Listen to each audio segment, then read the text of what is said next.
من الشاعر البداع يا حضرة الرئيس،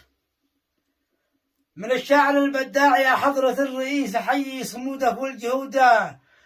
المكرسة، سلامي تضمن لك من الغالي النفيس، سلامي يتضمن لك من الغالي النفيس، لأن أنت يا مشاك في الزهدة مدرسة، مداوم في المكتب من السبت للخميس، وحسك وعينك للبلاد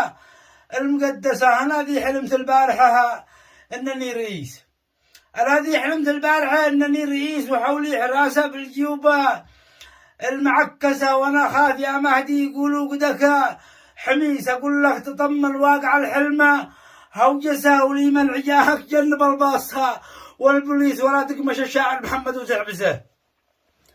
ولي من عجاهك جنب الباص والبوليس،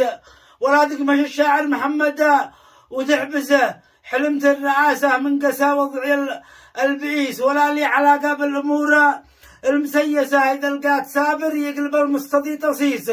ويلعب في إعدادات عقلها ويطمسه، ولا ودي يركب جيب فاخر ومرسديس، ولا أحصل على فلها ولا ابني مؤسسة، ولا ودي يلسكها من الهم والدحيس معي كوتكب ما كان بص فيه والبسه.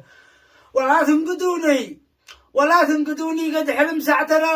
التعيس بأن النبي الجامعة جاء وحمسه وصابح في الساحة وهو نوم والسكيس، مهدرف عليها أعراض حمى وهلوسة، وعد بنصحك تتنقح الراية والجليس، ولا تسمع أصحاب العقول